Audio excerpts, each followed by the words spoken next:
DHA-nya ada. Daging sapi mengandung lemak jenuh, hanya membuat tekanan darah tinggi, stroke dan sebagainya. Ya.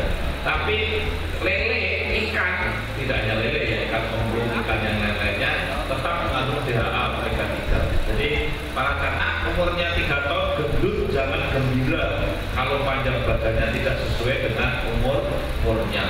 Ada yang umur 1 tahun, 2 tahun kekurangan perhatian, kekurangan nutrisi protein hewani, hanya dikasih mie cilok aja. Ya. Sebegitu umur 3 tahun, 4 tahun dia tidak sudah stunting sebetulnya, tapi tetap dikasih mie cilok karbohidrat, akhirnya anak itu sepertinya sehat, gendut gitu, padahal panjangnya tidak sesuai, dan itu sebetulnya otaknya tidak berkembang dengan bagus. Maka jangan gembira kalau ada yang gendut-gendut begini belum tentu sehat. Ukurlah panjang badannya, ya. Ini penting sekali. Nah, ini Bapak Ibu sekalian, hari ini saya gemes di mana-mana itu adanya makanan itu kayak gini. Kalau ada telurnya, telur lebih bagus mana Bu? Telur sama daging sapi itu untuk perkembangan otak bayi, bagus telur atau daging sapi?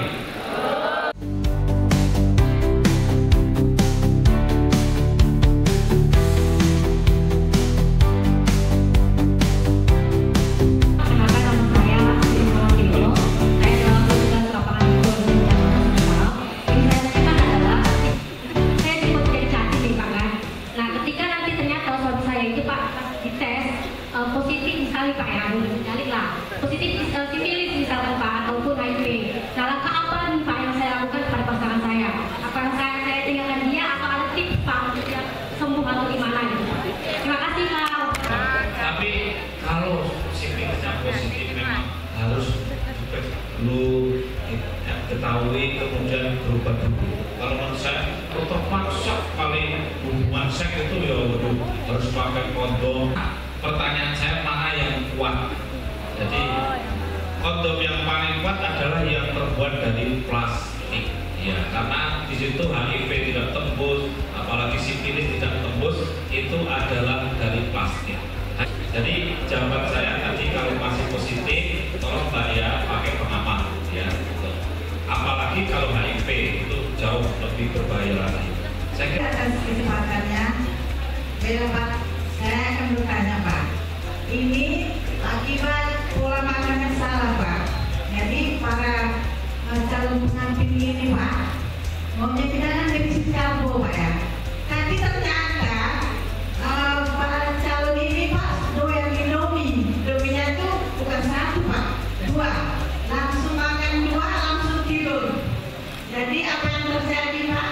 Karena karbonya meningkat. Jadi lama-lama usia muda aja udah kena gula Pak. Jadi yang saya tanyakan, orang yang penyakit gula generasi muda belum kawin, gimana Pak? Apa spermanya Pak? Maksudnya Pak, cakal bakal itu berkualitas atau enggak? Saya pernah Bu, telur saya taruh di piring itu di bawah mikroskop, tak taruh sperma 20 juta, itu kayak tadi. Suatu saat itu ada telur saya taruh, ternyata spermanya itu tidak lari gitu, tapi spermanya itu tengok kanan, tengok kiri gitu, seperti nggak minat itu dengan telurnya. Setelah saya cari ini kok sperma kok jalannya lambat sekali, jangan-jangan sperma BPJS saya dulu aja, sekarang BPJS udah bagus-bagus tuh ya. Ternyata apa Bu? Spermanya perokok berat, spermanya peminum berat. Jadi antara sebenarnya jumlah sperma dipengaruhi utamanya oleh rokok, kemudian oleh alkohol, kemudian yang berikutnya kalau diabetes tadi betul juga. Tapi sebelum sampai spermanya berkurang, karbohidrat memang harus diperhatikan. Jadi kalau saya boleh membuat kasta karbohidrat yang paling rendah glutaminnya adalah talas. Kalau orang Jawa bilang putih, kalau di sini apa ya? Ubi ya, ubi tapi yang mirip talas, keladi ya. Yang paling rendah glutaminnya adalah keladi. Di bawahnya keladi kentang masih bagus juga, tapi masih lebih bagus keladi. Terus di bawahnya kentang baru beras merah atau beras hitam. Jadi beras hitam sama keladi bagus keladi. di bawahnya beras merah, beras hitam, baru beras putih. Ini kasta yang keempat. Kemudian seburuk-buruknya karbohidrat yang terbanyak, yang paling bawah adalah gandum, roti, mie, dan kawan-kawannya. Jadi makanya tolonglah, ini kastanya karbohidrat ini, Anda kalau sudah gemuk, sudah ini jangan pilih yang paling bawah. Yang paling bawah, yang paling buruk mie, di atasnya buruk nasi, di atasnya buruk lagi nasi merah, di atasnya buruk nasi merah, kentang, yang paling bagus adalah ladi. Jadi saya kira itu kastanya clear ya. Jadi terima kasih Bu Bidan sudah diingatkan untuk mencegah diabetes. Terima kasih. Terima kasih yang besar karena itu gawe. Baik, bismillahirrahmanirrahim. Assalamualaikum warahmatullahi wabarakatuh. Terima kasih untuk kesempatannya. Perkenalkan, nama saya Samiati Bancin. Saya dari tim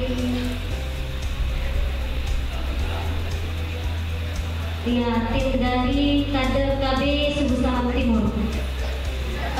Yang ingin saya tanyakan Pak, seberapa persen? Tadi maaf sebelumnya Bapak bilang kalau pendek sudah pasti stunting, namun maaf stunting sudah pasti pendek, namun apabila pendek belum pasti stunting.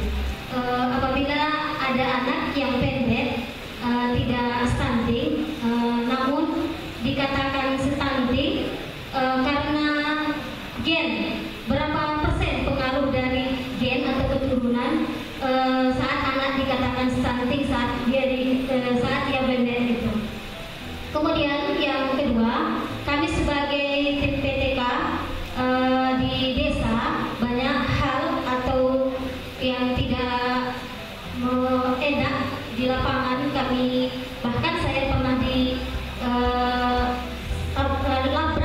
dilabrak oleh masyarakat, bahwasanya ada beberapa masyarakat kami dia tidak menerima disebutkan anak stunting karena dia juga sehat gizi menurut mereka, sehat pangan sandang untuk saat dari hamil hingga anaknya balita. Ketika ada grafik anaknya disebut stunting, dia tidak menerima, bahkan menuntut kepada kami yang di bawah. Itu bagaimana menurut Bapak, kami sebagai tim pendamping di desa menjelaskan dengan baik, dengan benar beberapa cara yang sudah dilakukan namun kami tidak diterima, dan support untuk kami seperti apa dan menjelaskan kepada masyarakat itu seperti apa. Terima kasih. Assalamualaikum warahmatullahi wabarakatuh. Progresnya sama Bu Samiati. Tadi pertanyaannya pendek itu belum tentu stunting. Betul. Stunting pasti pendek, tapi pendek belum tentu stunting. Tapi Bu, saya sarankan, ayo Bu, dicek ininya, keterampilannya, dalam arti kecerdasannya. Kalau umurnya 3 tahun, Bu, ini sudah tahu warna belum? Nah, kalau belum tahu warna, waduh, ini perlu lebih diberikan stimulasi. Dalam hati kita catat stunting, tapi sudahlah, kita ngalah lah dengan ibunya. Kalau memang dia ternyata perkembangannya tidak bagus. Jadi untuk mengecek apakah ini stunting benar atau tidak adalah perkembangannya. Umur 9 bulan ternyata belum bisa peramban, belum bisa jalan pendek-pendek, ya sedikit bisa berdiri lah. Itu belum bisa. Wah, ini berarti terlambat gitu. Nah, ini saya kira caranya dilihat perkembangannya. Eva. Izin Bapak mau bertanya tentang hamil di luar kandungan. Oh iya. Apa saja penyebab hamil di luar kandungan itu? Hamil di luar kandungan atau di luar dulu salah? Di luar kandungan, Pak. Oke, lanjut. Kandungan ya Pak. Jadi apa saja penyebab hamil di luar kandungan itu Pak? Dan apakah hamil di luar kandungan itu bisa hamil kembali dan apa langkah-langkah yang bisa dilakukan? Terus satu lagi Pak, di usia 40 tahun apakah bisa dilakukan bayi tabung? Terima kasih, itu aja. Assalamualaikum warahmatullahi wabarakatuh. Waalaikumsalam. Terima kasih Mbak Eva, pertanyaan bagus banget. Jadi kalau kita hamil itu ini saluran telur, ya. Kemudian telurnya dari sini. Pinjam tangannya Pak, kepala dinas saja. Ini saluran telurnya, ini hamil rahimnya, ini bukan hamil loh ya. Terus hidung telurnya di sini. Jadi sperma itu masuk sini ke saluran telur, ketemu dengan telur di sini. Wah, jika nggak bisa balik ke sini, nyangkut di sini. Setelah nyangkut di sini, pecah, berdarah gitu. Akhirnya shock pasiennya itu, harus dipotong nih saluran tulang, potong Pak, terus turun Pak, ya, potong. Setelah itu dia saluran telurnya tinggal satu. Pertanyaannya apakah bisa hamil lagi? Hamil pakai yang saluran telur yang sebelah, gitu. Masih bisa, asalkan saluran telurnya masih ada satunya, jadi masih bisa hamil. Ya. Tadi lagi pertanyaannya satu lagi apa tadi?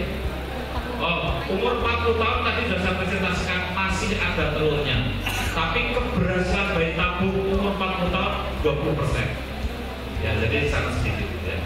Tadi yang sana juga Mbak Sunyati tanya juga berapa persen sih yang pendek tapi karena faktor gen orang yang pendek yang kita nilai stunting itu yang benar-benar stunting paling tinggi 63%. Ya, jadi kalau stuntingnya di Subul Salam misalkan 10%, aslinya yang stunting 6% gitu, aslinya begitu. Karena yang sisanya itu yang pendek-pendek itu karena gennya memang pendek, gitu, tapi cerdas. Gitu.